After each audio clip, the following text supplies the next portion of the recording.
Well, welcome. Hello. My name is Michelle Adams. I'm a professor here at Cardozo, and I co-direct the Florsheimmer Center for Constitutional Democracy here at the law school. So welcome. I'm glad to have everybody here. Just a little bit on the Florsheimmer Center. The Florsheimmer Center hosts conferences and speakers, issues publications, and provides financial support for visiting scholars as well as student projects. We also frequently present programs on important topics such as on constitutional law and public policy, of which this is one. So on behalf of the Florsheimmer Center, I want to welcome you to this evening's panel on privacy, security, and secrecy after Snowden. Let me just say a couple words of introduction, and then I'm going to turn it over to our moderator, Deborah Pearlstein.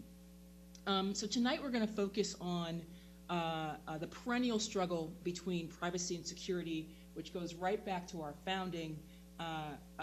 Over our history, this tension between privacy and security has continually been a major topic of constitutional debate. But this discussion has evolved and it's intensified with the rapid pace of technological and social change. We want to be, and we increasingly are, always on the telephone, the internet, we're emailing, we're text messaging, we're GPSing, we're doing all of that stuff, okay? And so at the same time that we're experiencing all this new technological change and using all this new technology and being able to communicate, we also have significant fears about terrorism that we've experienced here, particularly in New York. And at the same time, we've got great concern, given all of these new technologies, about the government and its ability to watch and listen and engage in surveillance in ways that might have been unimaginable even just a few years ago.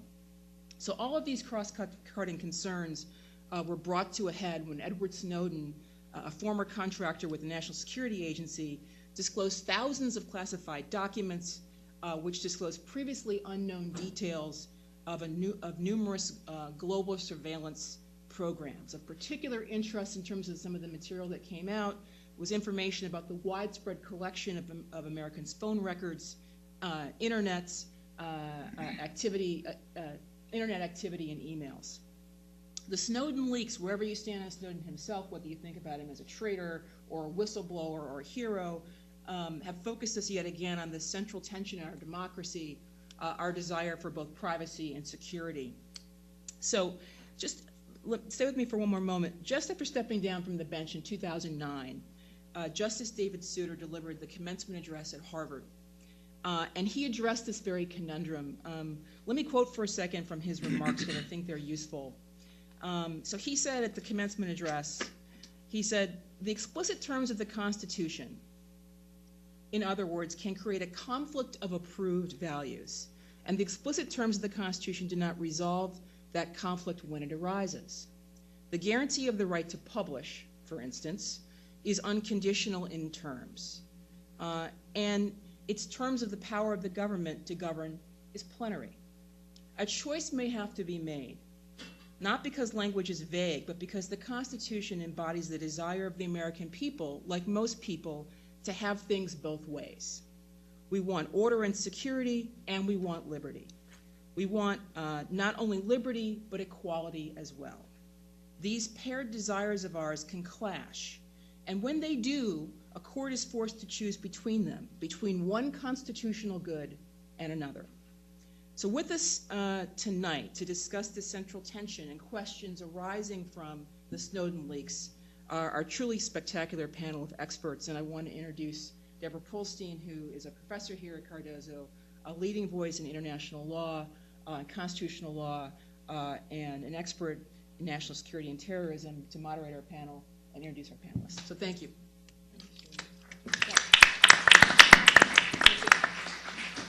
Thank you to Michelle Adams for those really thoughtful remarks, and of course to the Florsheimmer Center for sponsoring the event and for asking me to moderate it, which is really an honor for me. I also want to thank Nick Cutts, who's here. Yes, there he is, who works at the Florsheimmer Center and is instrumental in putting together all of these events. We do have an extraordinary group of panelists who I'll introduce to you in just a minute. I'll also explain when Joel Brenner is arriving, which will happen. But I want to just, in terms of format, let you know I hope we'll keep this as much of a conversation, certainly among the panelists and then with you as well toward the end of the event. as possible. So I'll ask a set of questions, they'll answer, and I've encouraged them to talk amongst themselves as well to help us really try to engage in a dialogue. And with respect to Joel Brenner, he had a really unfortunate conflict in Washington that led him to have to take a later train today, but remarkably, he is coming anyway.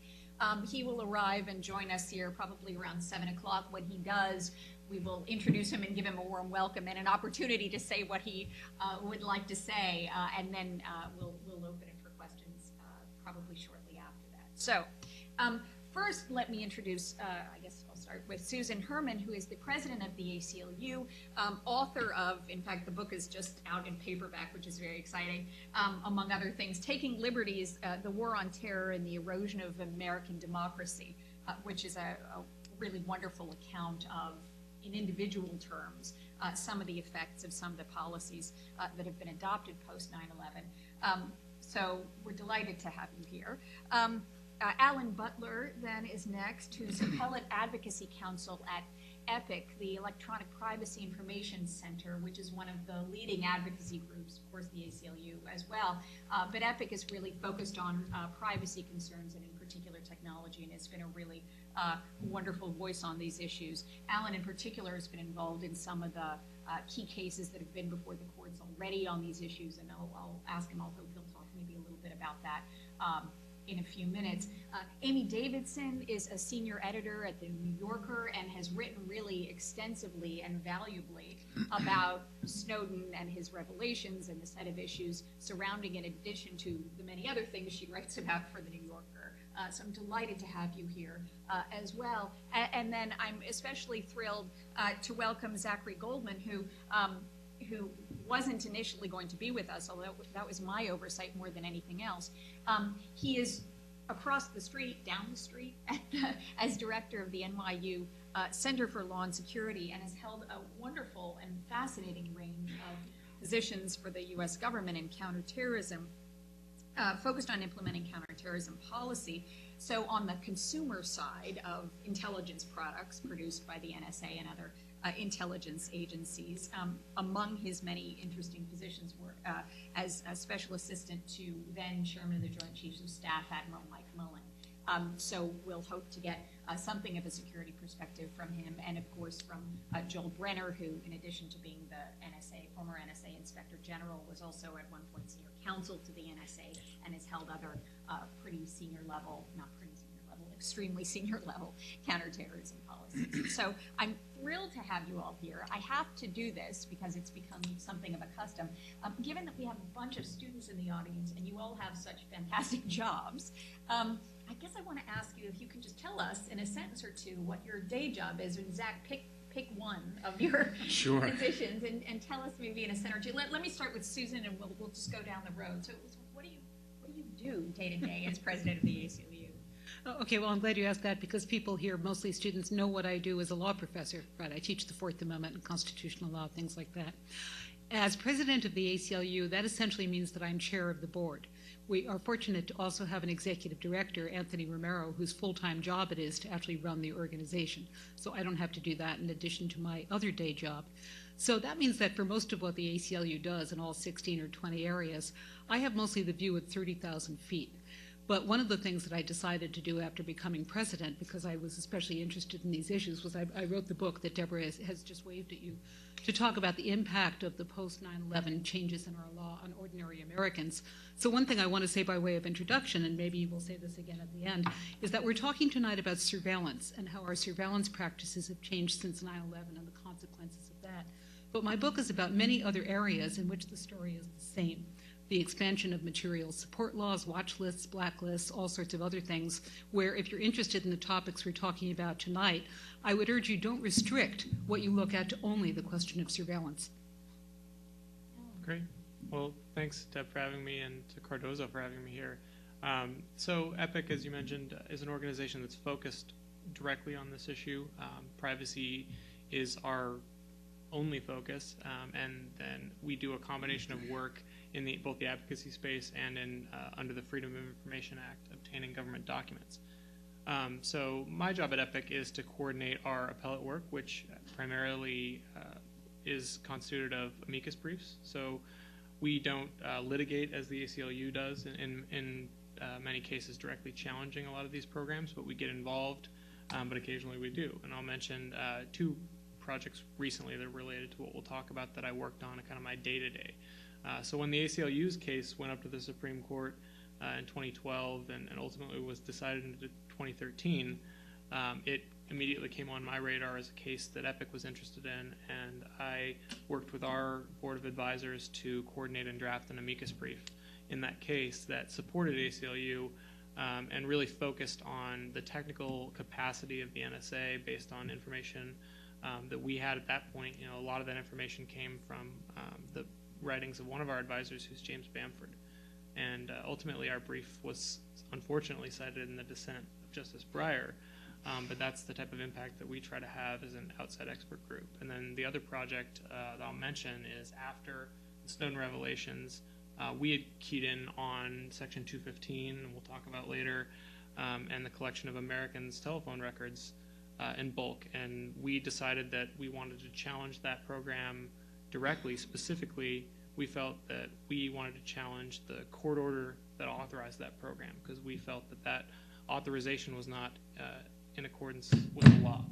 And so after I took on that project and analyzed the statute and also kind of the hierarchical structure, and we decided that our only venue for relief of challenging the court's order directly was to file what's called a petition for mandamus with the U.S. Supreme Court, which is the court that has ultimately appellate review over the FISA court actions. So I worked on that brief and ultimately filed that in the Supreme Court, coordinated our own amici in that case. Get to file a mandamus brief in front of the Supreme Court every day. No. That's terrific. Amy Davidson, so how do you get to, you can say anything you want about what your day job is, but part of my question is, how do you start writing on stuff like this that is an area which is really so much information, and even despite the Snowden revelations, still remains secret, and it's hard to know. Well, I'm a writer. I have a blog, but for most of I'm also an editor. I actually have a new job title that I forgot to tell you about, which is I'm executive editor of the New Yorker's website. Thanks. But I've been at the New Yorker a long time, and for the bulk of that time, I edited long reported pieces, a lot by our national security correspondents, a lot of them using classified information, and dealing with a lot of these questions of sources and secrecy, and when the moment came that we ought to put something out there and when not, and also the whole process of thinking about those pieces before publication, getting comments, getting feedback. So, for example, I edited the New Yorker's Abu Ghraib coverage stories, and that was a real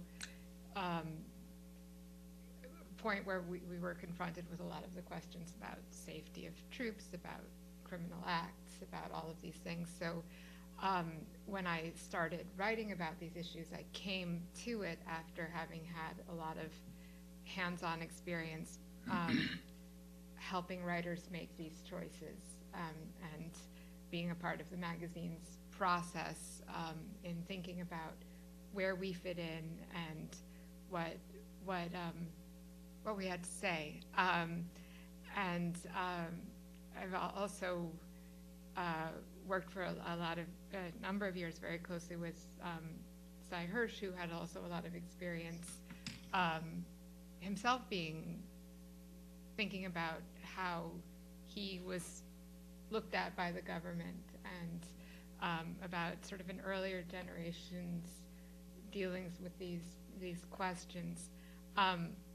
So I mean, I also edited pieces on elevators and things like that, because I'm actually really proud of that elevators piece. So it wasn't my sole area by any means, but also editing sort of our foreign correspondents who were dealing with these questions as other governments saw them and trying to report in hostile environments, so which also gives you a perspective on what we've got here. So I think that was real training for thinking about it analytically and thinking about it and reacting to it.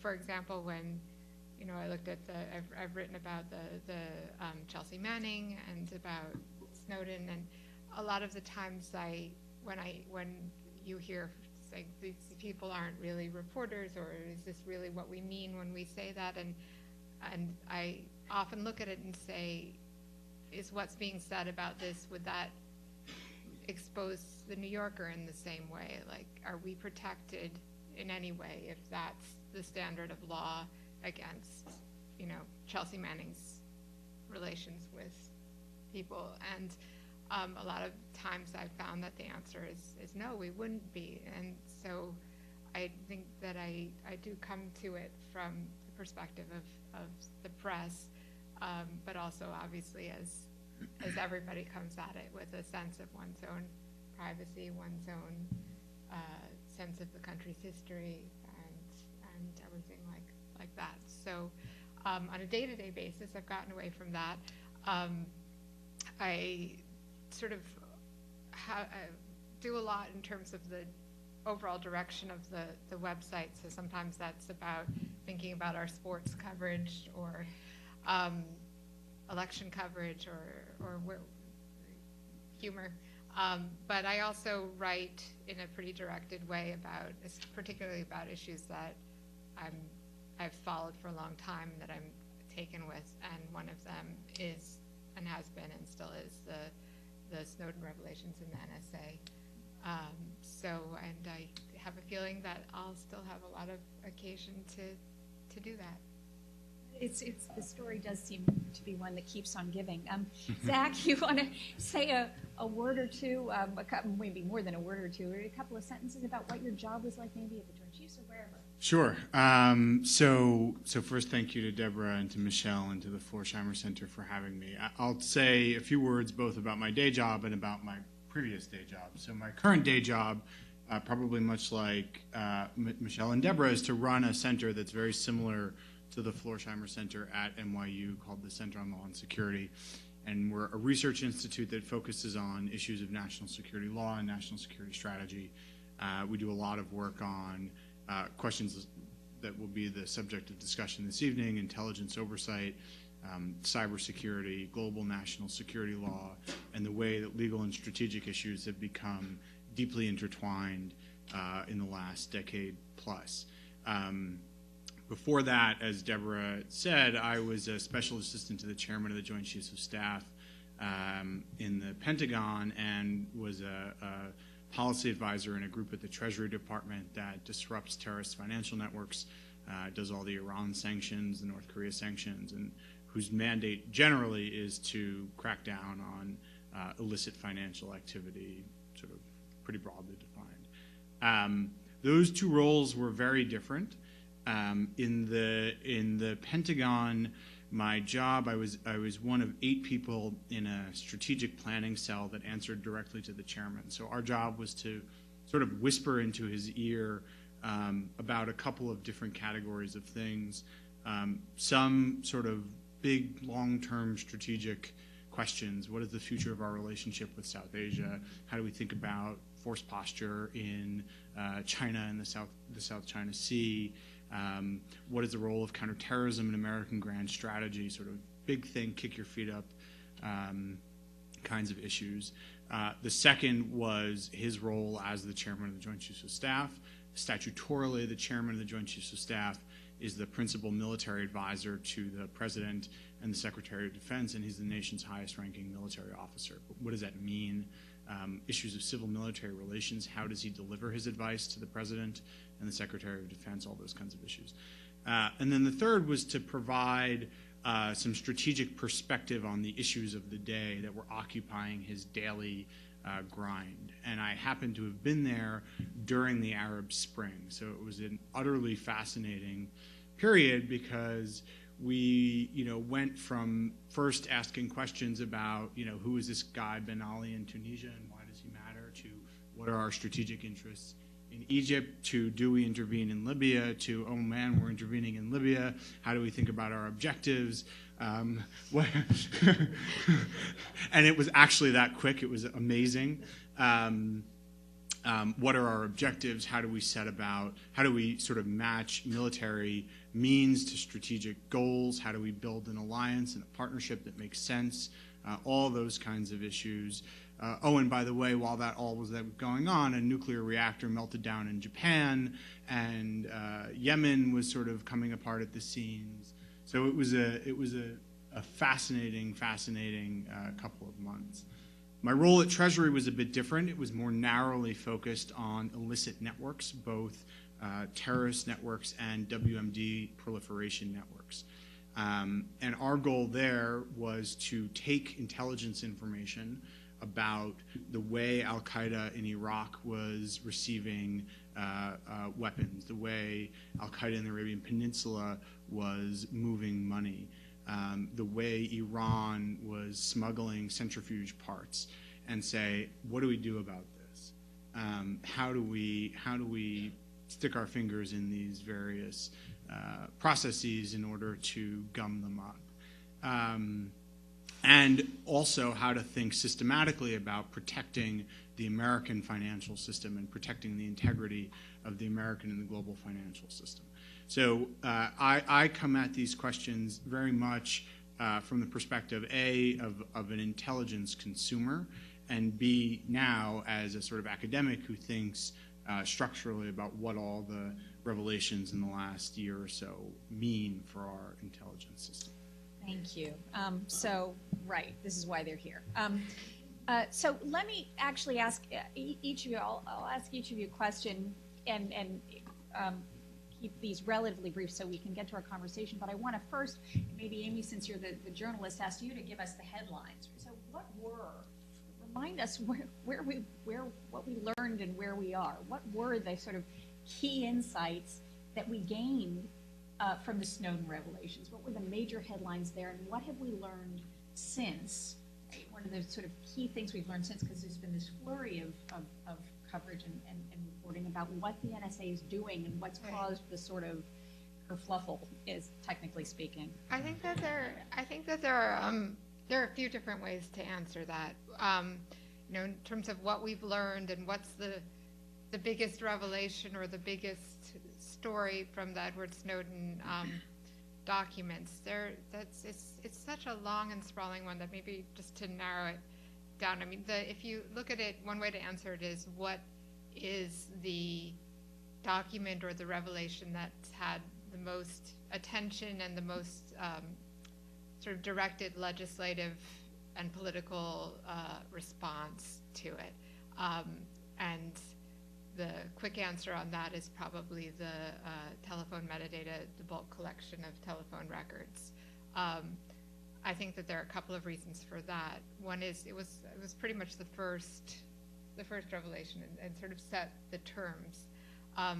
Because I think it wasn't clear how much more was going to come out when it did, some of the government's responses to the telephone metadata revelations were deeply unsatisfying to people. I think that a lot of them were in a way called into question by later documents, and so it caused there to be sort of more skepticism and scrutiny about the telephone bulk collection, and also because of the bulkness of it, because you can imagine, I think it's pretty easy if you think about it to imagine how you might be swept up in something that's a contact of a contact of a contact of somebody who's suspected of being connected to terrorism. It's as attenuated as that, but you don't know it. In one of the decisions, one of the opinions related to all of these revelations, Judge Leon had an example of if he'd called a pizza place that somebody who was suspected of having some terrorist involvement also called, then his emails could be looked at or his phone could be looked at. But that's still, despite its plausibility, it has a degree of greater abstraction than knowing that your personal phone records have been collected, as it seems that people did know after that. And I think that had a certain emotional impact, and it made everybody buy in to the story. So it made everybody also pay more attention to the other revelations. And in that sense, it's also the one that, we've heard in the last week of President Obama's suggestions for pulling back on that. And in that sense, because it's brought about a actual political reaction that some of the revelations haven't, you could say it's the most important. An entirely separate question, though, is whether that's the program that actually most invades our privacy or is the greatest, most legally questionable one. And that's another way to look at it. And I'm not sure of the answer to that second category, which is the most important Snowden revelation in terms of the actual infringement of our liberties and our rights, and I'd love to hear opinions on that. A third way to think about it, though, and this is what I actually think is the greatest revelation about all of this, and partly it is from my perspective as a journalist. The greatest revelation, I think, is what we learned about how language was used by the NSA and by the Foreign Intelligence Surveillance Court, and that there was in a way, it was sort of a Rosetta Stone of there's an entirely different language, that words that we had understood to have common English meanings didn't in the discussion of that. That, I think, is maybe that's the meta revelation, but it's that if you hear the words like target or relevant or even foreign or security, that these words don't necessarily mean what you thought that they meant, and that they have to be interrogated in a way that one wouldn't expect very, very common and ordinary words would need to be interrogated. And in the sense that it changed the language and acceptance of words, I think that was itself the most important revelation that came out not in one single, like there was no glossary that Snowden came up with, but it emerged in opinions, in the documents, and what it became clear that these words meant something different. And Senator Wyden had talked about that early on, saying, you get to have secrets. The government gets to keep secrets, but it doesn't get to have secret laws or secret interpretations. And the revelation that wasn't just an abstract concern, but a quite at times comical immediate one, is I think quite important. The other, speaking of Senator Wyden, the other headline, as you were saying, from all of this was this clip that I think we've all seen of Senator Wyden being lied to by James Clapper in the Senate.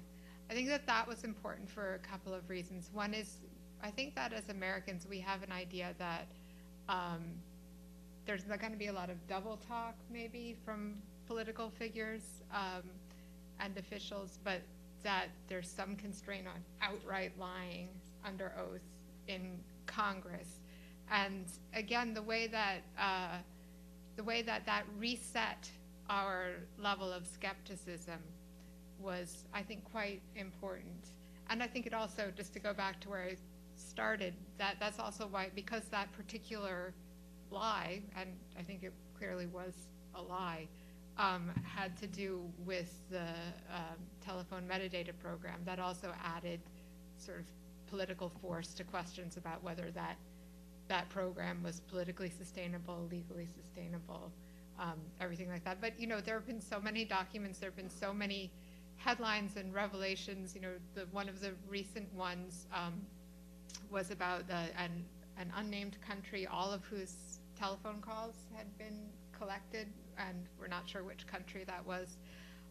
There have been aesthetic revelations thinking about that unnamed country's telephone collection that was, the NSA's logo for that secret program was a wizard with a cane with a cell phone embedded in it. And, there's been a lot of sort of fun attention, I think, to every time there's a new PowerPoint slide set that has one of these absurd logos that seems kind of ripped from Dungeons and Dragons or something like that, or just like cheerful PowerPoint. And I've thought a lot about whether that matters, because it is fascinating.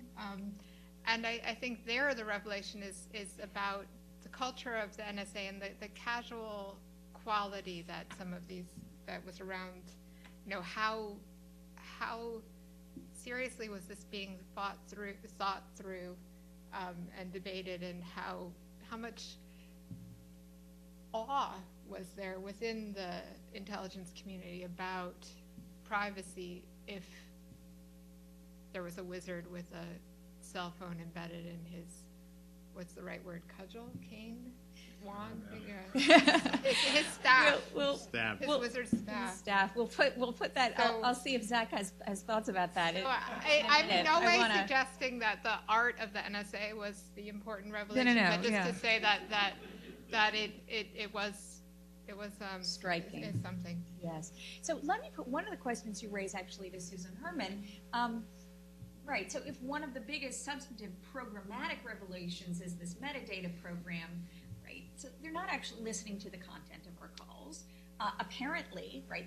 The FISC court, which is composed of Article 3 judges, knew about it, approved it at some level. At some level, Congress was being briefed on this, or at least some committees of Congress. How big a deal? Right, so there's an enormous amount of reportage. But how big a deal is this? Is the metadata thing what we should be really worried about? What are we worried about? Okay, I think we're worried about both. What Amy was describing was both the metadata collection program, where the answer to what is being collected is everything. So just to clarify what metadata is, it's the telephone numbers from which you receive phone calls and the telephone numbers you call, not the contents of your calls, just the telephone numbers. So one of the arguments that's been made since these revelations came out, the Obama administration has said, well, first of all, as Deborah was just saying, we don't really have a problem here because all three branches of the government have approved this, so what's the big deal? Well, I think what's the big deal is that now that the American public is learning about the metadata as well as the other kind of collection, which I'll talk about in a minute, it turns out that the American people are not so happy with what was being done in secret. Now, the President and Congress have pretty much been acting in lockstep on this, but I think the problem that we've had the FISA court, as opposed to a regular Article 3 court, as being the only court that has considered this, is a real problem. First of all, the FISA court was designed to be ex parte. The government is the only party to actions there. In fact, the ACLU had an earlier brush with trying to get to the Supreme Court after the FISA court ruled in the government's favor, and nobody can appeal their judgments because there's only one party, and it's the government. So if the government wins, nobody can appeal. So the Supreme Court has never considered any of this.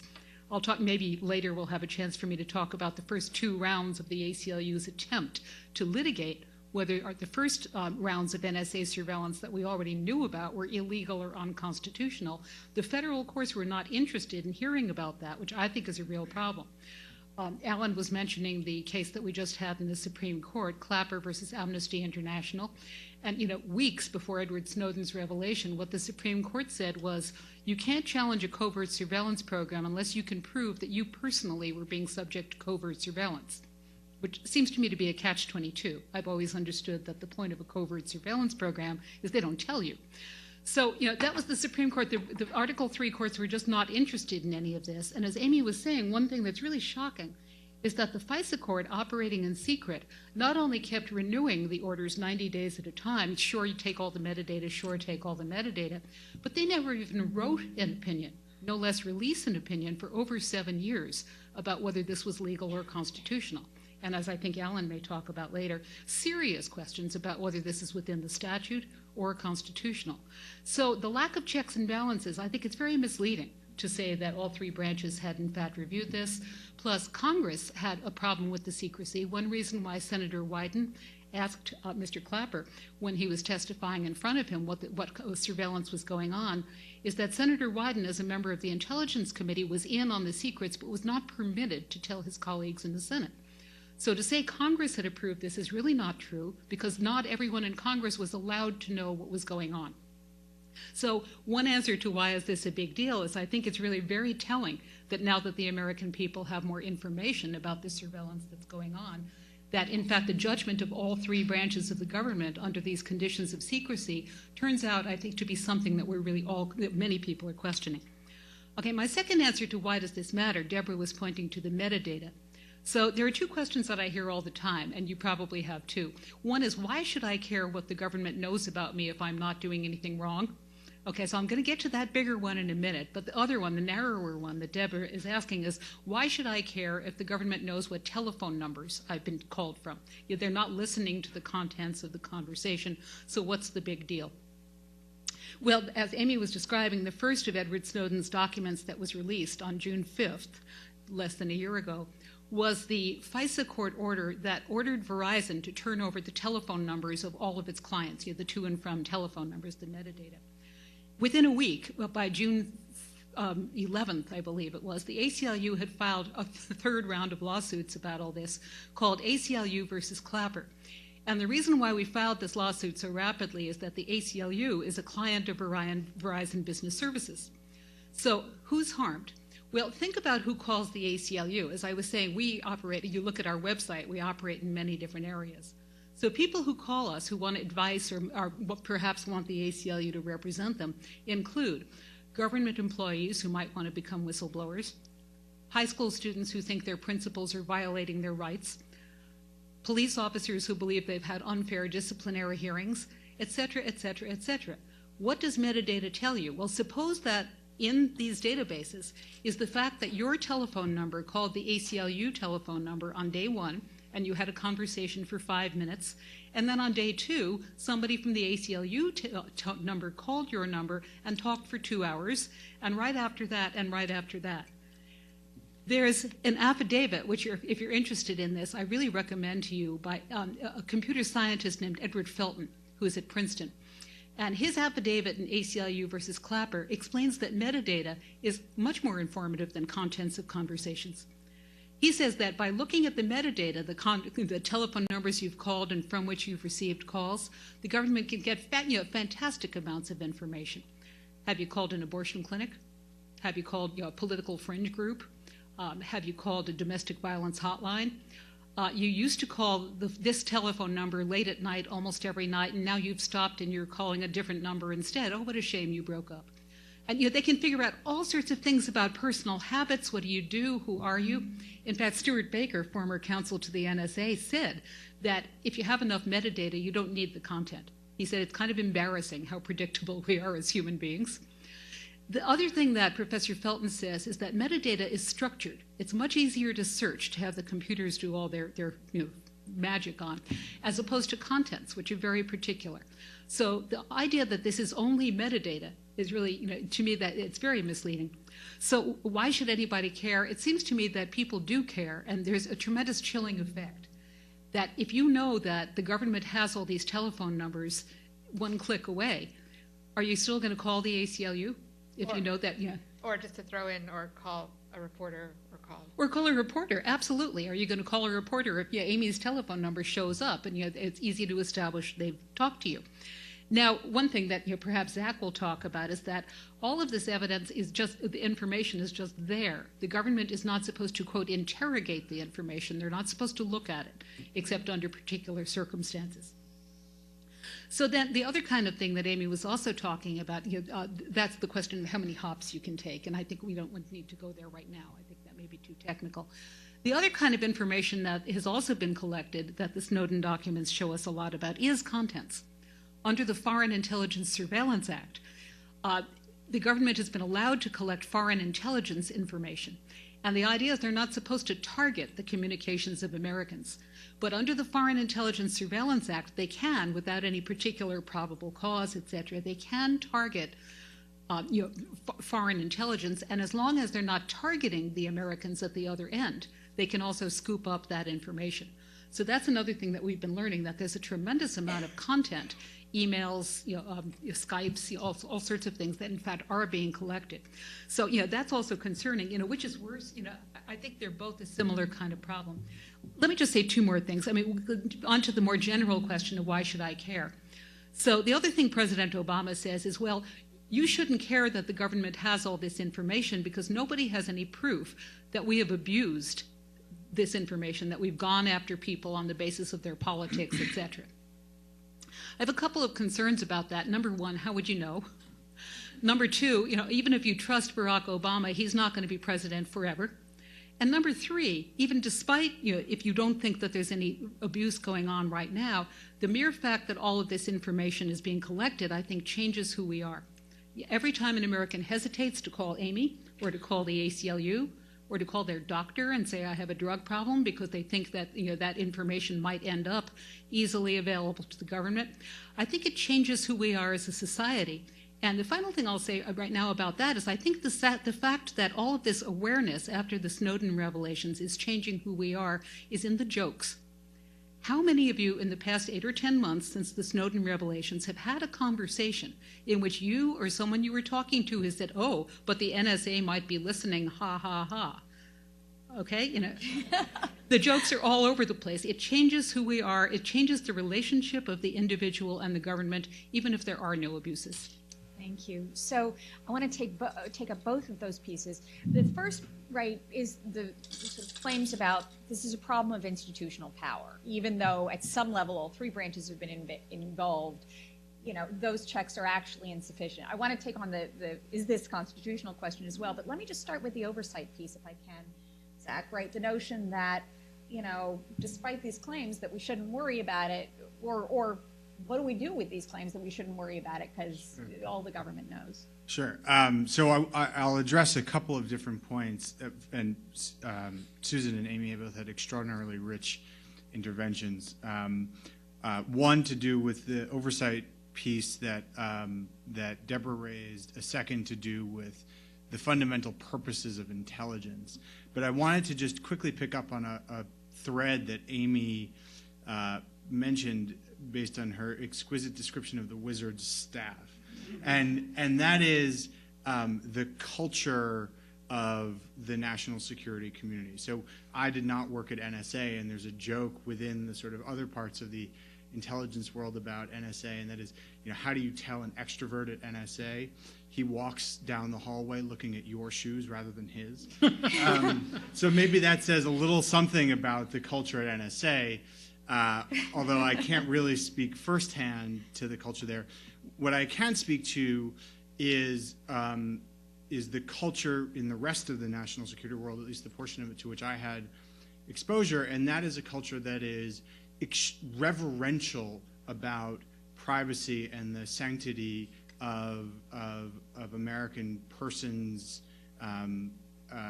sort of private life. And I think there's a deep awareness, particularly among the military guys that I worked with, of how extraordinary their power is and how extraordinarily important it is to keep trust with the American people. And so I think there's probably, in the last several months, been a very, among many people who are sort of in this world, a deep sense of betrayal, a deep sense of two things. One, betrayal by Snowden, but also a sense that they sometimes feel as though their values aren't necessarily adequately described and projected and portrayed, and that they feel in many respects handicapped in defending themselves because they can't come out and talk openly about the things that they do. So in a world of weird introvert, extrovert sort of personality types, my firsthand experience is that there is an extraordinary degree of respect for the role of the intelligence community in American society, and I think a recognition at the higher levels of just how complicated the world we live in is. So on the oversight point, I think what has been very interesting over the last year or so is to observe, I think, a distinction, or what I would see as sort of a blurred distinction between concepts of compliance and concepts of oversight. And I think at a high level, what the last year's discussion has revealed is that we are very, very good at compliance. We are a lot less good at oversight. And here's what I mean by that.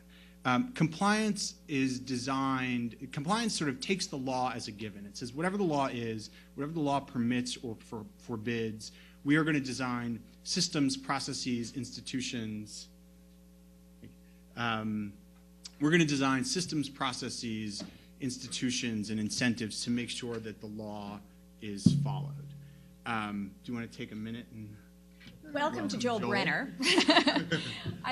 What you're saying is interesting. Why don't you finish your piece, and then I'll introduce Joel with enormous thanks for making it under the circumstances. It's tremendous to have you here. Thank you.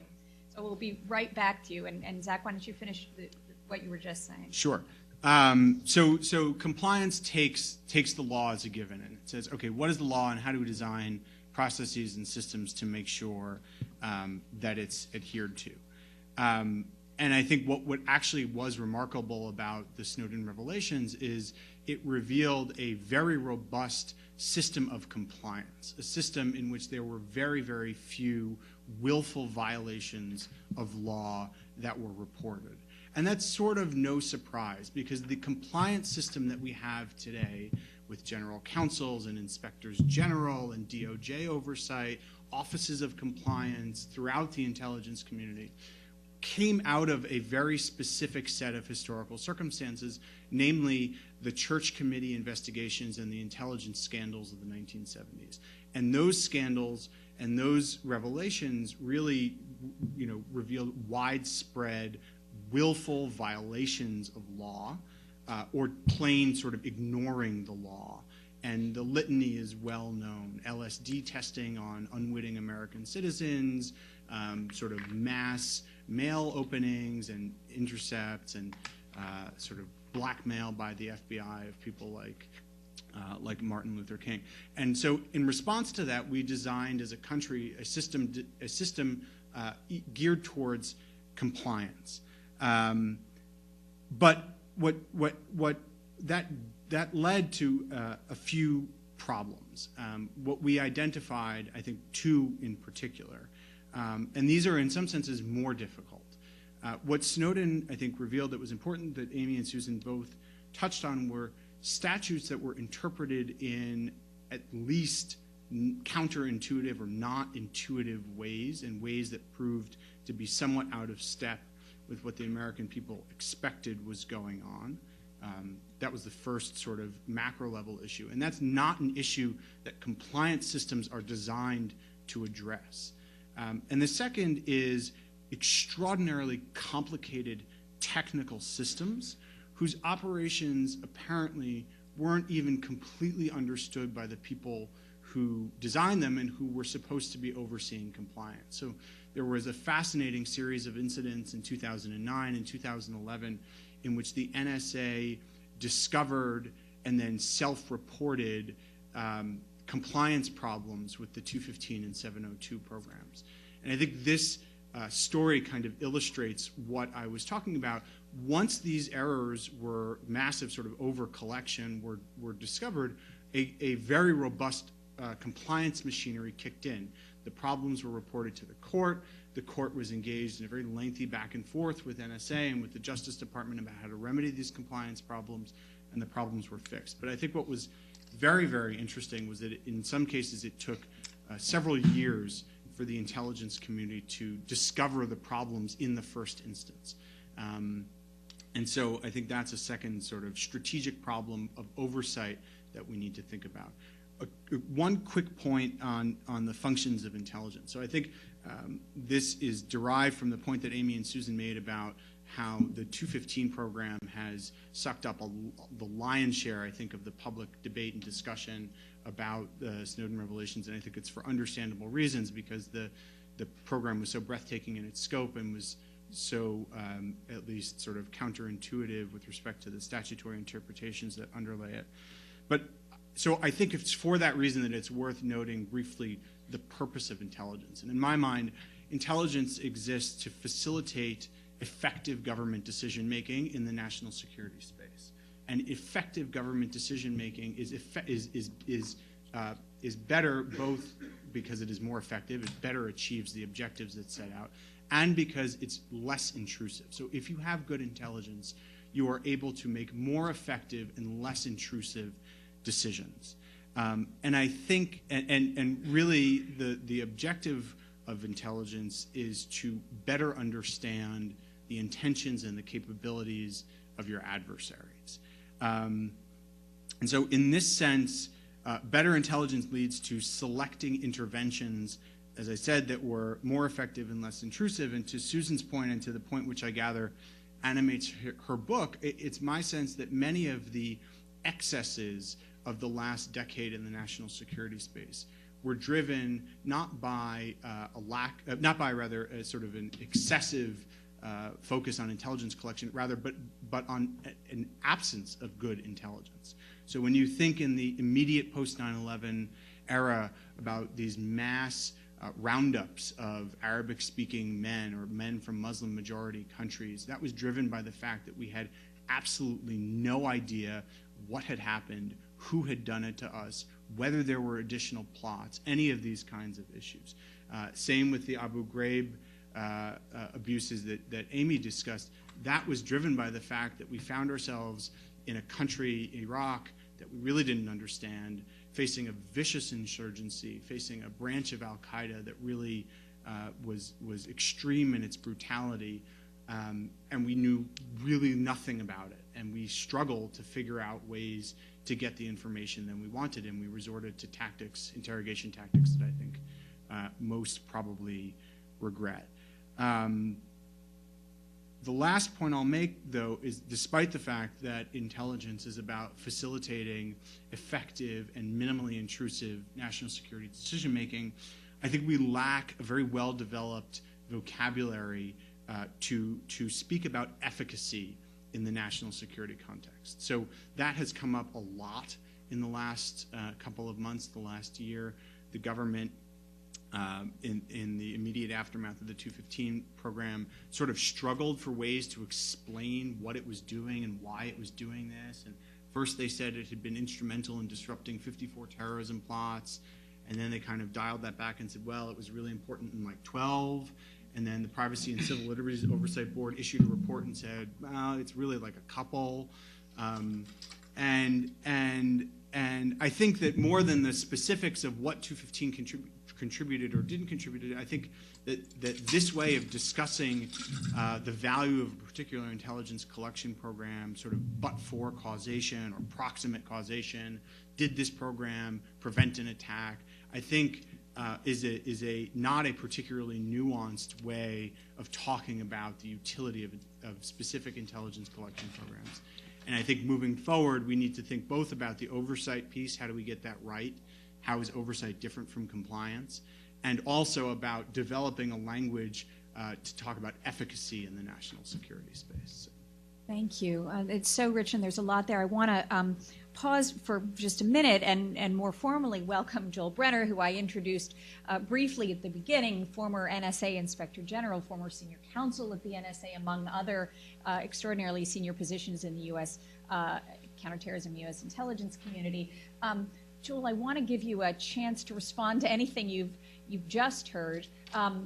In particular, among other things, it strikes me, and I want to get to the questions of constitutional privacy and concepts of privacy right after this. But just on the intelligence side of the question, while we're there, you were, I think extremely critical, right, of the concerned about the harms that the Snowden revelations imposed on the intelligence community, right? Yeah. The revelation of the metadata program, yes, but additional revelations that you argue, I think persuasively, have really harmed U.S. intelligence collections in ways that have nothing to do necessarily with American privacy. Do you want to respond or tell us about that or respond to anything you just heard? Let me come and talk about what I've just been listening to and then swing around. Yeah. I'm not going to make a speech here because I want to get as quickly as possible into the flow of things. I agree with what you were just saying about the difficulty of the oversight and compliance organizations to deal with programs that are consonant with the law as the court was interpreting it, but which the public didn't understand. And I've said over and over again that going back to 2002, when I was read into the previous version of this program, and it should have been run under FISA, and there should have been a public discussion of it. The broad acceptance by the country of what the intelligence community is doing is terribly important. In the nature of things, the details are not going to be shared publicly. We have a broad and totally correct distrust of power and secrecy in government. Secrecy is a form of power. Secrecy corrupts. Absolute secrecy corrupts absolutely. Apologies to Lord Acton. No apologies, I'm sure he'd approve. Intelligence agencies are powerful and secret. How do we make this work? And I have been saying this to both people that worked for me and to my bosses since I got into this business in 2002, that the only way to do it is if the broad rules are clear and public. And if the public has reason to believe that the institutions that we've created to see that these rules are being followed really are working. This is what came off the rails. It came off the rails, I think, under the Bush administration intentionally, because the administration hated FISA. But there was also a sense in the intelligence community, where such a distaste doesn't exist, by the way, that if we disclose this, we would tell our adversaries about how we're collecting and what we're collecting. This was true. And I remember saying to a real high-ranking military officer at the time, I leave his name out of it, that, you know, undoubtedly we would sacrifice a certain amount of short-term tactical advantage if we ran this under FISA and had a debate in the Congress about it. But it is as foolish in matters of high politics as it is in military operations to subordinate strategic considerations to tactical considerations, and that's what we're doing here. The Obama administration came in and, in a way that it didn't really understand at first, repeated this problem, put itself into a similar position, didn't understand it because, after all, we had federal courts who understood exactly what NSA was doing and authorized the interpretation of the statute and its implementation. And yes, that was a secret court. We'll come to that in a minute. The country got in trouble when that court began, in order to allow certain really important collection to go on, to interpret that statute in ways that the public certainly didn't understand. I don't buy it that the Congress didn't understand it, but everybody in Congress had an opportunity to be briefed on it, and most of these Tuesday to Thursday legislatures didn't bother. But without a doubt, the country didn't understand it. This was a terrible mistake. But the oversight business, I use different language than you were using. Let me explain why. Compliance is a function of management. Management has to do whatever it's doing, whether it's making tires or bottling water or conducting intelligence operations, has to do that operation in compliance with governing law. That is why the compliance monkey can never be taken off management's back. Oversight's done by an outside organization that's not in the line of command in the organization. That's why inspectors general are oversight organizations. That's why intelligence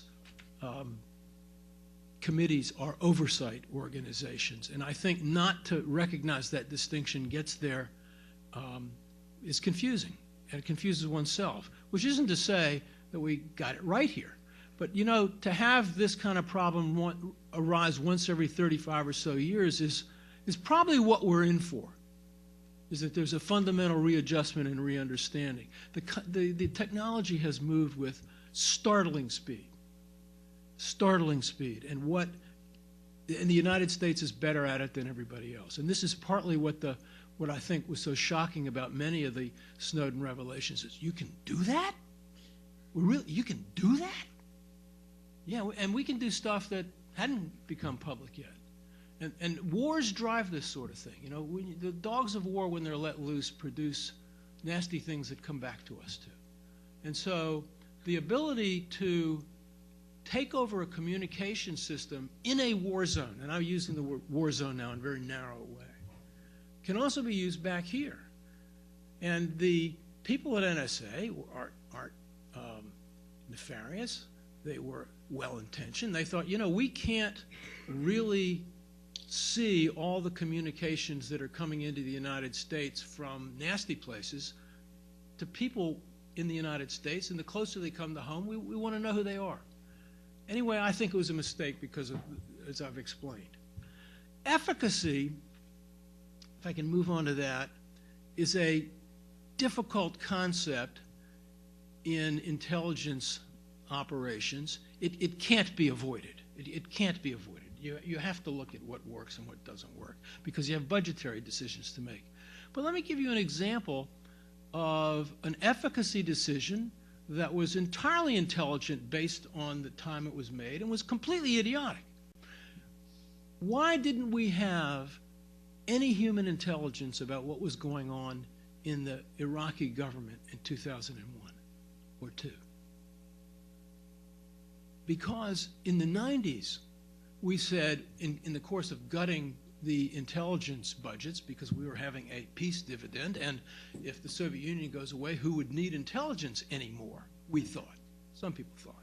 It was quite naive, but you know, it's understandable. There's a drawing back in a time like that. It was appropriate that there be a drawing back.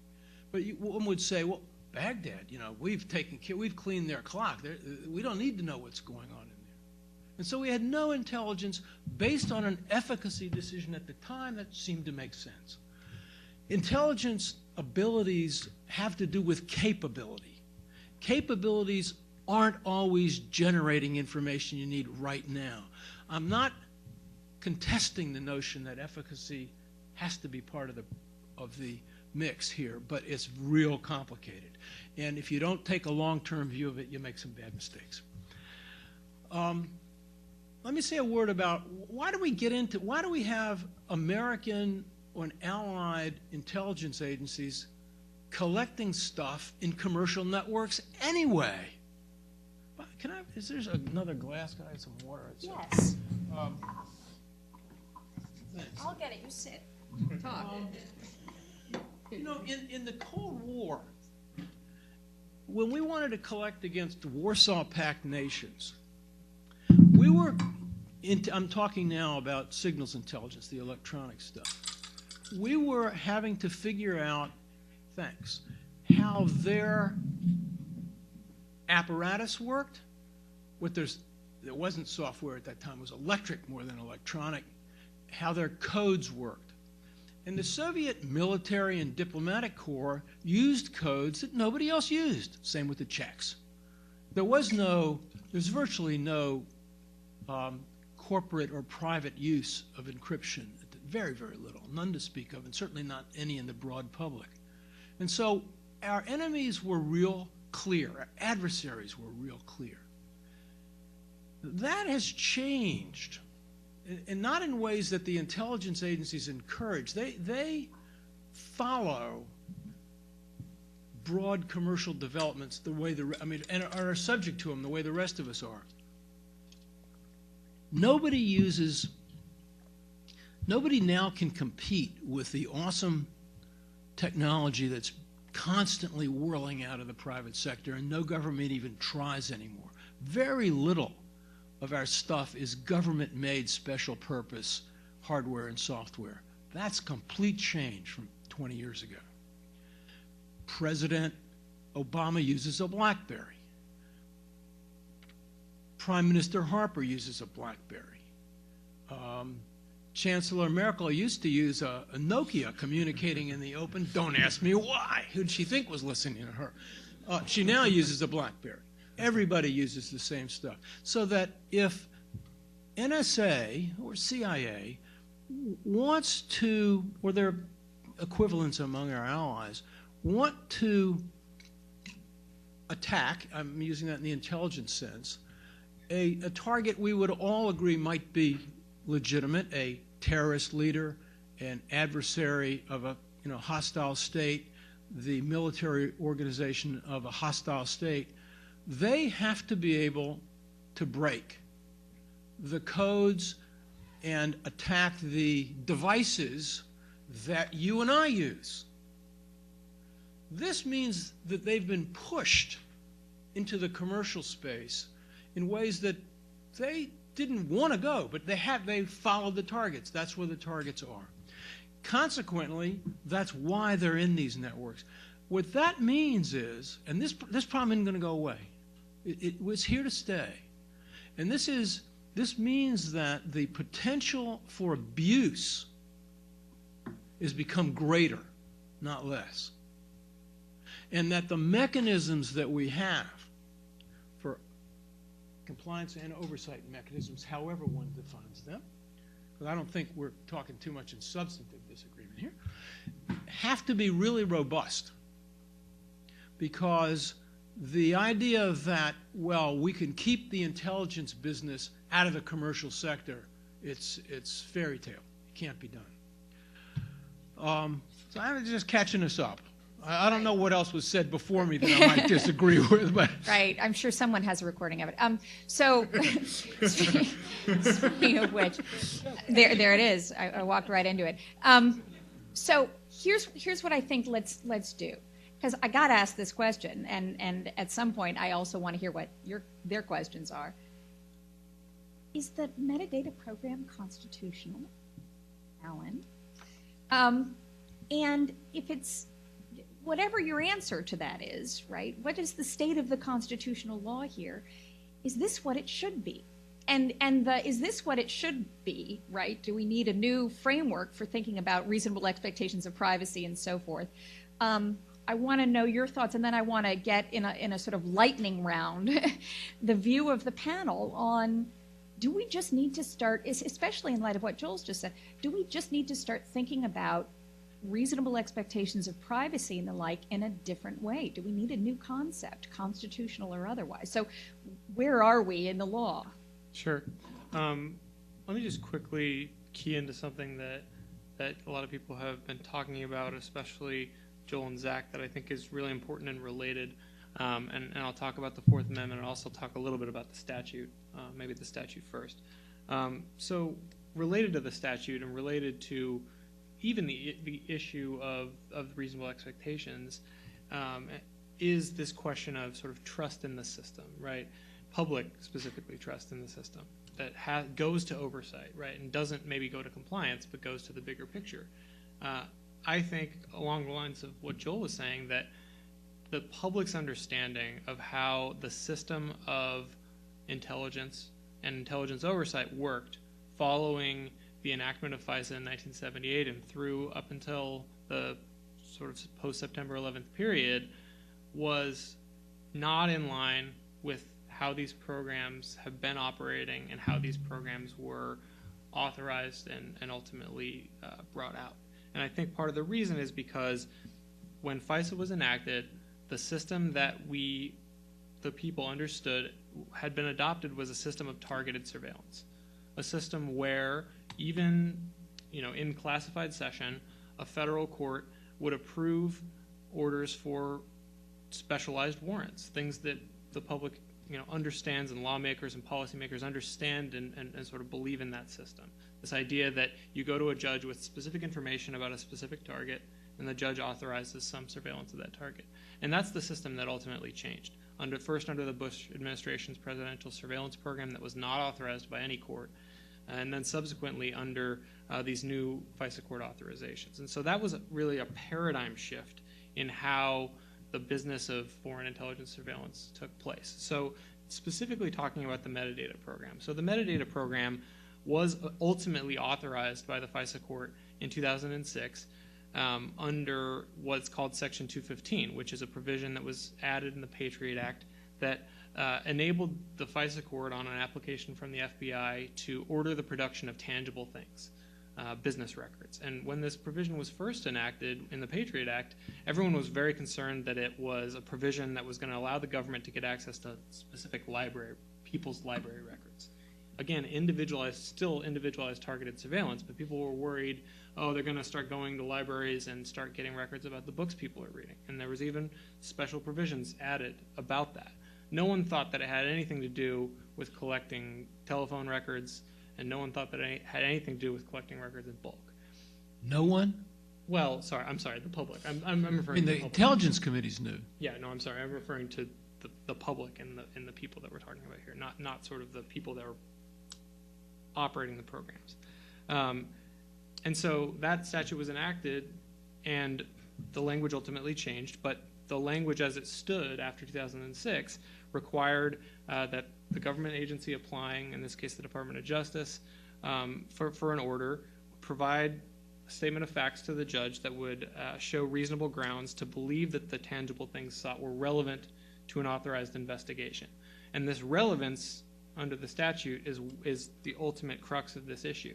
And the thing that Senator Wyden before the disclosures was telling people, if you understood how this provision was being interpreted, if the public understood how this provision was being interpreted, they would be extremely unhappy with it. And that's sort of what we've seen borne out over the following months. And that's because relevant had been interpreted by the FISA court in 2006 without a written opinion in this program to mean that they could collect the records of basically all phone calls handled by certain companies, and that they could collect those records, put them in a certain database, and then subject them to queries under a set of rules. And that's how relevance was interpreted by the FISA court. And that's really the crux of the statutory issue, is the argument that EPIC's made, that ACLU and others have made, and that ultimately the Privacy and Civil Liberties Board was persuaded by, the President's Review Group wasn't quite, was that that's not how relevance should be interpreted in this context or really any context. And we hadn't seen other cases that interpreted relevance that broadly in civil law elsewhere. So to the Fourth Amendment issue and related, the question is, whether or not this violates the statute, as we believe it does and others do, is it constitutional under the Fourth Amendment? And the Fourth Amendment, of course, protects the people and the right to be secure in their persons, places, and effects from unreasonable searches and seizures. And the question that matters ultimately in the analysis of a program like this one is it a search? That's how courts have approached these Fourth Amendment problems as a threshold issue. And as you mentioned, the question becomes, does an individual, if you were dealing with a criminal investigation and you were reviewing the Fourth Amendment question as we normally see it in courts, does an individual have a reasonable expectation of privacy, in this case in their telephone call data? And this goes back to the Smith versus Maryland case, which was a case in the 1970s and part of a series of cases about business records that had to do with the use of a pen register device. And a pen register device is a device that records incoming and outgoing call information on a single line. And in that context, with a single investigative target of a criminal investigation, where there was one phone line being monitored, the Supreme Court ultimately held that the individual, because he dialed those digits to the phone company, sort of gave up his expectation that they would remain private. And that is the fundamental architecture on which all of this subsequent law and or interpretations were built. And the question is, does that principle from the 1970s, does that withstand not only the change in technology, but also a fundamental change in scope. Does that logic work when you're talking about all records all the time from all phones? And if so, what does that say about our relationship to the government and our relationship to our phone companies, right? I mean, I sign a contract with my phone company, and my phone company has a privacy policy, right? And they are in a contract with me, and they've said they're going to protect my privacy, right? And that's part of my relationship with the phone company. And also, the phone company is subject to the regulations of the Federal Communications Commission, which also requires that they protect consumer proprietary network information, right? Information about me that would certainly include these types of records. So does any of that change, the fundamental relationship that we have, and do we have a privacy interest in our phone records? And I think for the reasons that Susan sort of outlined earlier about what these phone records reveal about our activities, and also the implication of not only the Fourth Amendment, but our First Amendment right to assemble, right, and to have close interpersonal relationships, and to reach out and to speak and to get advice, confidential advice. I think ultimately we have to rethink that structure, and this is really what Justice Sotomayor keyed into on a different issue in the Jones case recently. I mean, she really, in her concurrence in that case, keyed into this issue directly and said, now that we operate in our daily lives with third-party service providers handling the bulk of what we do on a daily basis, it doesn't really make sense to say that we have no privacy interest in any of that, that our privacy interest in the records that are created and held about us by companies with which we do business is absolutely zero. I don't think that works, and I don't think it's intuitive to the American people, and that creates a lot of complicated questions, no doubt. But I think that's where we are. It's a wonderful, concise statement, both of where the law is and what the issue is today. The question, and you each have 1 minute to answer it. Yeah, I know. I want to give them more. Should I give them more or go to your questions? 2 minutes. You have 2 minutes to answer each. You can see my students in the back of the room, too. Okay, so the question is, we'll go right down the road.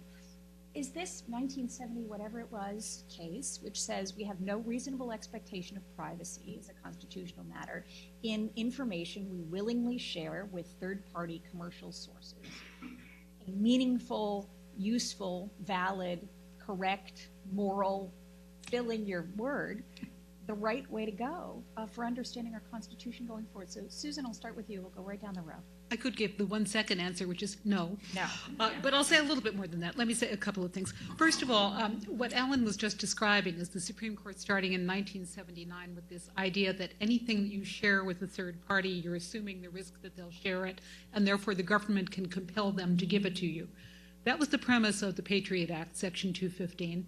And that's what the White House was relying on, that there's no expectation of privacy in the telephone records. Has this become outdated since 1979? Well, we're not only talking about telephone records. Section 215 covers all records in the hands of any third party. Schools, medical facilities, your internet service provider. I've been giving a talk I call Benjamin Franklin's Desk, where I talk about the framers of the Fourth Amendment and how important they thought the privacy of the contents of Benjamin Franklin's desk is. Where is Benjamin Franklin's desk now? On the cloud. Okay, what do you share with your internet service provider? Everything. Is it logical anymore? Is it remotely possible to say, well, anything you share with anyone else, the government can therefore get? No. Okay, so who's going to do anything about this? Well, Congress disagreed with Smith, which was decided in 1979. They passed the Electronic Communications Privacy Act, which in 1986 said before the government can get those phone numbers, they have to go through more process than the Supreme Court was going to make them go through. The Electronic Communications Privacy Act has not been amended since 1986. Has anything happened since then? There's been a hole blown in it by the Patriot Act, but that's it. The final point that I'd like to make, and this is something I would love to hear Joel talk about, is so for all the talk of civil liberties and privacy and freedom and trade-offs and everything else, the reason why this issue all of a sudden has legs is not just Edward Snowden. The White House is not talking about revising this. And by the way, I think the White House proposal, which is only talking about the collection of telephone data, is too narrow. I think we should be addressing 215 and talking about all data. Until 2011, there was collection of email and internet metadata as well. The addresses you surf on the internet, the email, etc., email addresses. So I think it's a much broader problem than that. I think the reason why we're seeing change now is that it used to be, for all the years since 9/11, the private companies, as Joel was saying, they were collaborating with the government, which it's been a real partnership. And I think what's happened now, and I would love to hear Joel's comments on this, is we're seeing companies like Google, we're seeing telecoms and internet companies separating themselves from the government because it turns out that all of this surveillance, all these backdoors through encryption are bad for business. The President's Commission says we're not only talking about privacy and security, we're also talking about trade, we're talking about foreign relations, and the fact that American telecoms and internet companies stand to lose billions of dollars if other countries decide that our security is too weak in our internet and telecommunication systems and build their own, I think is really going to be a major impetus for change, not the civil liberties, the bad for business. Okay, I got to skip. I'm coming right back to you, Alan, though, I promise. Joel, the question is to you. Yeah, you might be surprised, Susan, but I agree with a substantial part of what you said. And if you go back to the Miller case before that, which is the case where you don't have any privacy with your bank because you gave the checks and you knew it was going to go through a clearance process. And indeed now everything is up on the cloud. And if this doctrine, which by the way is I think incorporated or it's borrowed from the doctrine of privilege waiver. You know, you've given this to somebody else, therefore it's no privacy, which means that the concept of a restricted and still quite small area of privacy, I want to talk to you've got it if you're a lawyer, but with nobody else, it's gone, it doesn't exist. To me, the problem isn't whether this is satisfactory anymore. I don't find it satisfactory personally. I think that Judge Leon's, I had considerable sympathy for it, though I don't believe his decision will be upheld on appeal. It's going up. It's going to go all the way up, and it should go all the way up. The problem, though, is what do you substitute it with constitutionally, which is why I think it'd be better to deal with it statutorily in some respects. The advantage of third-party doctrine is that it is quite easy to administer. And that's why Judge Leon tried really hard to avoid throwing it out with attacking the third-party doctrine. But figuring out what you would substitute for it constitutionally, where you would create the boundary, I think would be very hard. I'd prefer dealt with statutorily. The telecoms are an interesting position. You know, the government doesn't control everything. Naturally, the backbone, the telecommunications backbone, people have to be involved in any kind of surveillance, whether it's even a single one. You know, the guy goes into a wire closet. Where is that? It's not in the basement anymore, like in a 1940s movie with the guy with alligator clips. You know, you go to the substation from down the street. That's why I think it's fair to say that the attacks on this program, a substantial a strategy, not just a tactic of the civil liberties your organizations, has been to attack the telecoms when they couldn't attack the government, because if they could stop it there, you could stop it. Everybody sees that. I think that we just got to get the rules right rather than try to push the liability onto them. So, Alan, what's the right rule? I don't know. I mean, we haven't found it yet, but I think that the rule we have right now is certainly not the right rule, right? And I think part of the problem, kind of along the lines of what Susan was saying, is that, you know, from the beginning, what she talked about in her first answer to does metadata matter? We used to have, you know, the Fourth Amendment sort of evolved with this architecture, this idea that there's a difference between what's inside and what's outside of the envelope, right? That content is somehow sacred and special. But the third-party doctrine really conceptually doesn't actually make sense if you take it literally, right? If I literally believe that any piece of information that I give to another person is no longer private, then our phone conversation isn't private either, because I'm on the phone and I'm saying something to you. You now have that information, so it's not private. So that actually is a rule that proves too much. And so to me, it breaks down there and it doesn't work. I think that we do need a new system, and it's going to be difficult to devise, but I think that the Supreme Court keyed into, really interesting new avenue in the Jones case, which has to do with, the uses of information, right?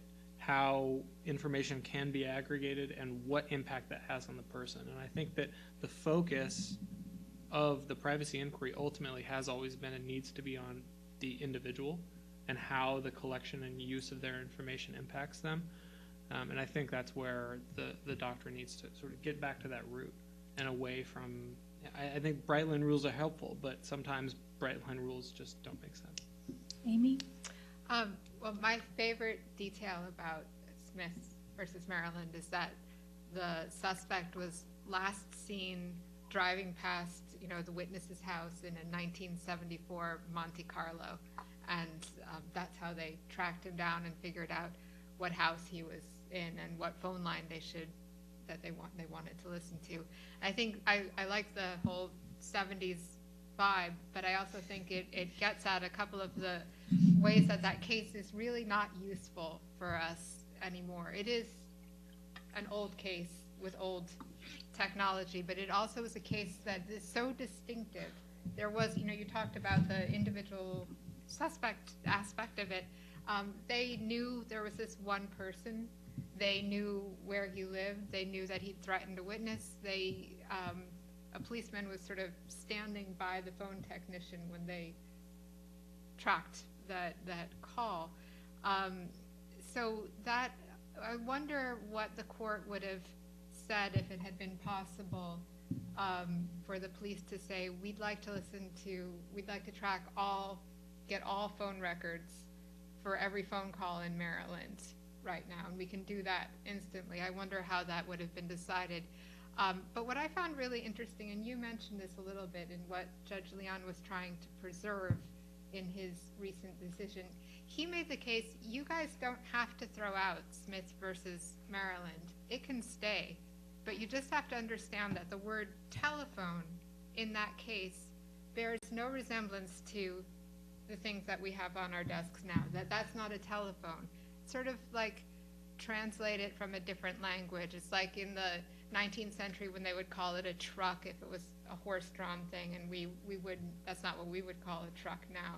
He's saying there's just some archaic language in this, and we need to realize that we can't use this decision about phone records to apply to the records for this phone. And one of the kind of lines in his opinion was, there are people who will be reading this opinion on their phones. The other aspect of Smith versus Maryland that's so different is that there was a phone in a place that the suspect they were looking for went to and used. We all carry our phones with us.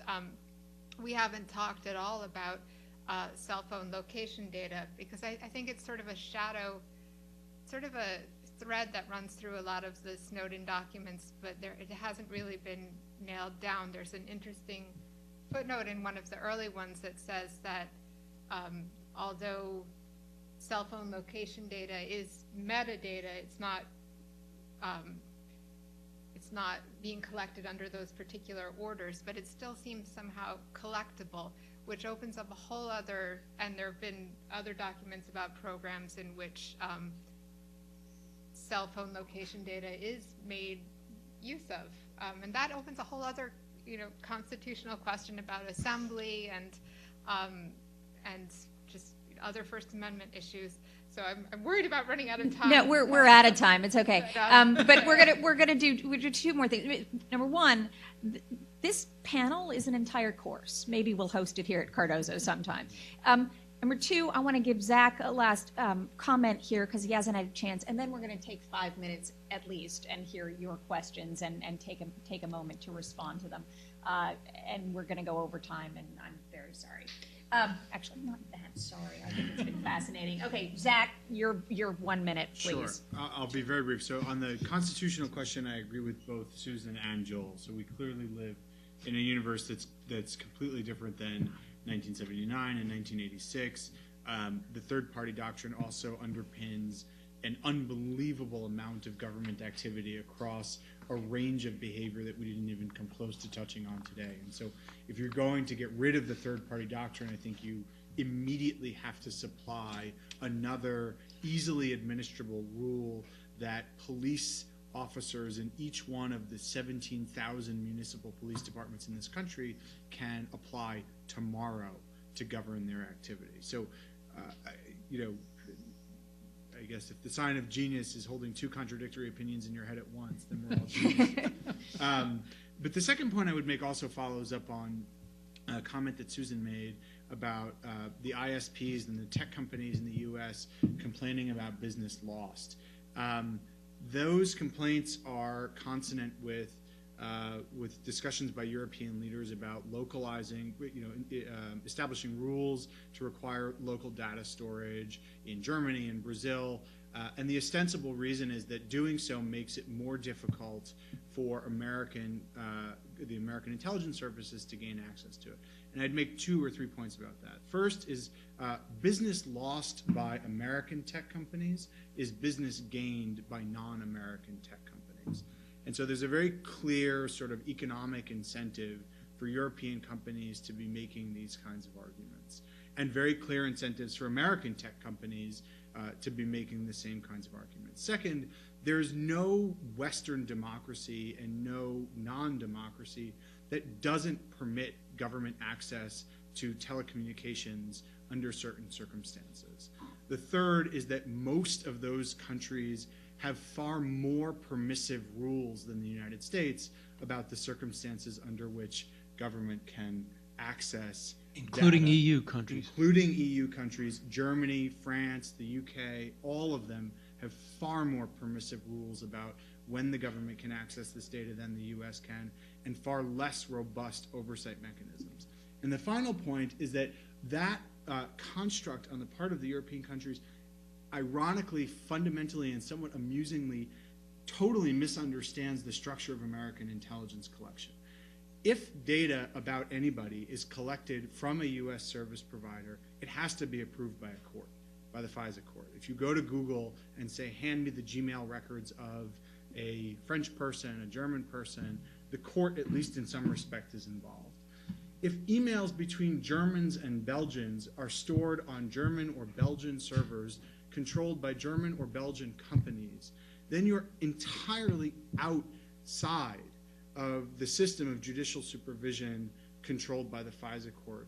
Your activities are governed exclusively by an executive order, EO 12333, that governs the conduct of the intelligence community, and is subject to far less oversight than intelligence collection against American telecom service providers. So I find that argument sort of amusing because I think it betrays a sort of a little bit of a lack of understanding of the structure of American surveillance law. So, thank you. Okay, it's fascinating, I think, right? It's the common law professor's dream. Questions? Take just a few. If you have any. Please. This is somewhat of a prescriptive question. What can the U.S. government do to, I don't know, regain the trust of the people? What steps could they actually take? Or is that even a worthwhile goal at this point? I mean, I feel absurd asking that question. But what concrete things can they do? I mean, we saw the head of the NSA just lie to Congress. Look, it's I'm not sure I want to address that last throwaway remark, but the other point you raised is terribly important. The United States, people expect us to operate by different rules. We must be seen to stand by and implement the principles that we espouse. I think the recent step to cut the cord between the Commerce Department and the International Corporation for Assigned Names and Numbers, which is another big topic that nobody understands why it's important, but it is. Governance of the internet is one thing that was good to do, it's going to bring some other problems in its wake, such as who's going to oversee ICANN after this. We need to stop collecting this metadata and put it back into where it belongs in the telecoms and have it available only on a court order, which the president wants to do. And I want to solve this problem soon. I don't think anybody would dare do this with email stuff at this point, Susan, but your point's well taken, that fundamentally that ought to be governed by the same kind of rule. And we need to be seen to do that. What will be hard is that partly because the Europeans have now picked up about $100 billion of cloud service business as a result of a degree of hypocrisy that's theatrical, actually. Because the idea that European security services can't get access to anything stored on a European cloud with a cloud service provider is preposterous, absolutely preposterous. Zach's dead right about that. But the problem now is that we do this kind of intelligence better than anybody else. And that makes people nervous. And we don't have the same rule. You know, okay, we have rules about Americans, but I spent last weekend in Toronto where the audience was overwhelmingly not American. And the answer is, oh, yeah, but how about what you're collecting against us? The image out there that NSA collects everything and listen, it's nonsense. They can't, and they wouldn't have time. But, yeah, we collect foreign intelligence. And we're going to go on collecting a fair amount of foreign intelligence. But I think that problem is going to be dealt with in two ways. Number one, people are going to calm down a little bit. But we're also going to, I think, come to bilaterally agreed, not universal rules about what we're going to do, but bilateral agreements with probably Germany, France, some of the other EU countries about how we will collect against their citizens and what we will and won't do. That's good. You know, when you globalize the world, when cultures begin to share, when they become integrated culturally, socially, economically, they expect one to observe a common set of laws. We're going to have to face that now. The idea that intelligence agencies now can be free to break everybody else's law with impunity, I think that we're going to start to see that hemmed in. That'll go a long way to doing what you want to do. And look, we've been at war for 12 years. 12 years of war, this is unique in American history. Winding down the warfare state. And this is not just wars abroad, but the so-called war on drugs and so on. This has led to the twisting of our Fourth and Fifth Amendment law really out of control, out of shape. It's time to sort of bring that back. And I think winding down war is going to go a long way to do it. Let me see if there's one last question, and we'll give a chance to answer. Yeah, in the back. Yes.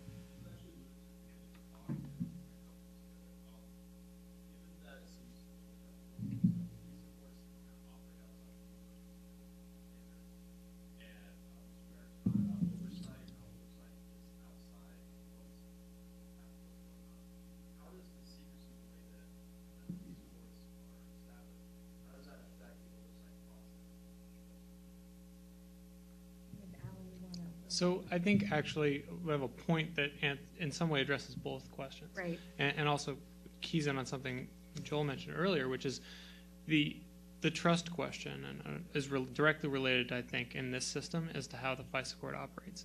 Because I think in order to trust in this system, the public has to know for certain that the lawmaking process and a significant portion, top-level portion of the policy-making process is a public process and is not purely a secret process. And I think one concrete step in that direction is producing unclassified summaries and portions of FISA court opinions that significantly interpret the law.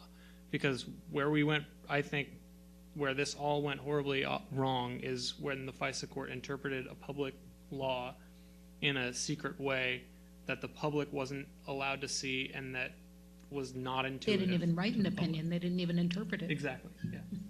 So I think that's a concrete step, and I think that's something that gets to the FISA court's role as an oversight mechanism, but also in facilitating the public's oversight role in this process by sort of being an intermediary that can deal with classified facts and classified targets and situations, but also have a public interface so that the public can understand and lawmakers representing the public can understand, where we are and where we've gone and how, if at all, that will change. I would also add to that, adding an adversarial aspect to the FISA court, since right now that's absent. It's as though only one side was presenting an argument, and in real courts or Article 3 courts, we see how important that is and how that does shape the final decision. We've used the word understand a couple of times in terms of whether the public understood what was going on and that the public didn't understand. When I think of that word, you think a failure of understanding. Is understand the right word if people looked at and read everything that was in front of them and understood it properly, comprehended it as it was written? It's not that the public misunderstood or wasn't paying enough attention. It's that the elements or the puzzle pieces weren't even there for them to put together. So I wonder if when we say that a lot of times the public didn't understand, we mean they're not thinking about global warming or they're not really engaging. But when you have a case where somebody can be fully and utterly engaged and get it wrong, then I wonder if we then wonder about how we're using the word. Susan? Well, I think the subtitle of my book was "And the Erosion of American Democracy," because it's partially, as Amy was saying, the American people didn't know. It wasn't that people weren't understanding. So I think today it's not that, outside this room, people don't really know what the details are. But on my joke theme, there was a great cartoon in the New Yorker a few weeks ago, Amy, the one, it's like clearly an intelligence agency, and they're sitting around the table, and the boss is saying, "Get me everything on everybody." So I think that's the impression that people have. People don't know the details, but at least they're included. One other story I tell about in my book is that the secrecy goes two ways. It's not just that the government hasn't been telling the people everything that's been going on, to the extent that I think, obviously we can't be told everything. We can't expect 100% transparency. But more than what we've been told, like the interpretations of the law. But the other thing about a lot of these post-9/11 laws is that private companies, private individuals have been involved in supplying intelligence to the government and are then under a gag order that has not even permitted people to testify in Congress about their views of the basic programs they're talking about. So it's a real problem. I think to end on an optimistic note, what do we need to do in order to restore credibility? More transparency, more oversight, and in addition to figuring out this really hard problem about what to do about the third-party doctrine, we haven't even begun to talk about what limitations there should be on retention, dissemination. What does the government do with all this evidence about innocent people, which has just been held on to? So I think we have a lot of work to do, but I think that because of all the jokes, because of the public awareness, and because it's bad for business, and the Americans want the business here, they don't want to yield it, I think we do have a prospect of some change, including in Congress. Thank you for your patience, the panelists. An extraordinary discussion that could go on, in my view, for another several hours, except that I owe you dinner and a drink. Thank you to the audience for staying and listening. I suspect if you're nice, they might hang out and answer a few more questions. So thank you for joining us tonight.